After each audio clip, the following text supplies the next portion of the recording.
અને આ સમાચાર પર નજર કરીએ તો સાબરકાંઠાના બીઝેડ કૌભાંડ કેસમાં આજે અમદાવાદ ગ્રામ્ય કોર્ટમાં ચાર્જ ફ્રેમ રજૂ કરાશે। મહાકૌભાંડી ભૂપેન્દ્ર ઝાલા વિરુદ્ધ કોર્ટમાં ચાર્જ ફ્રેમ થશે। ચાર્જ ફ્રેમ દરમિયાન ભૂપેન્દ્ર ઝાલા કોર્ટમાં હાજર રહેશે। સીઆઈડી ક્રાઇમમાં ભૂપેન્દ્ર ઝાલા વિરુદ્ધ કેસ દાખલ થયો છે। ભૂપેન્દ્ર ઝાલાએ કથિત 6000 કરોડ રૂપિયાનું કૌભાંડ કર્યું છે। પોલીસે અત્યાર સુધી 450 કરોડના આર્થિક વ્યવહારો પણ શોધ્યા છે। તો આ એક સૌથી મોટું અપડેટ અત્યારે સામે આવ્યું છે। બીઝેડ કૌભાંડને લઈને મોટું અપડેટ છે। અમદાવાદ ગ્રામ્ય કોર્ટમાં ચાર્જ ફ્રેમ દાખલ થશે।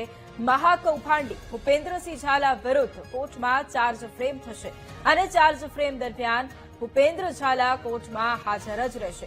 6000 કરોડનું આ પોન્જી સ્કીમનું કૌભાંડ અને આજ મુદ્દે સંવાદદાતા પાર્થ ફોન લાઈન પર છે। પાર્થ, બીઝેડ કૌભાંડ મામલે આજે અમદાવાદ ગ્રામ્ય કોર્ટમાં ચાર્જ ફ્રેમ દાખલ થશે, શું જાણકારી?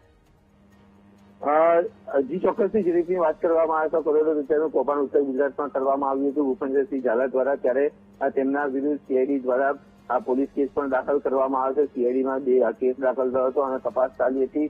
લગભગ મહિનાઓ બાદ ભૂપેન્દ્રસિંહ ઝાલાની ધરપકડ થઈ ગઈ હતી અને હવે તે અત્યારે જામીન ઉપર પણ છે। પરંતુ જો વાત કરવામાં આવે તો અમદાવાદ ગ્રામ્ય કોર્ટમાં આજે સીઆઈડી દ્વારા ખાસ કહી શકાય કે ચાર્જશીટ ફ્રેમ કરવામાં આવશે, જેમાં ભૂપેન્દ્રસિંહ ઝાલા પણ હાજર રહેશે। મહત્વની વાત કરવામાં આવે તો ચાર્જશીટ ફ્રેમને લઈને અનેક ગુનાઓ કે જે તેઓએ જે કૌભાંડ આચર્યું છે તે તમામની વિગતો આ ચાર્જશીટમાં હશે અને આ સમગ્ર જે વાત કહી શકાય કે ભૂપેન્દ્રસિંહ ઝાલા સામે હવે આ કાયદેસરના કેસની કાર્યવાહી પણ આગળ વધશે। જી બિલકુલ, આભાર પાર્થ તમામ જાણકારી માટે।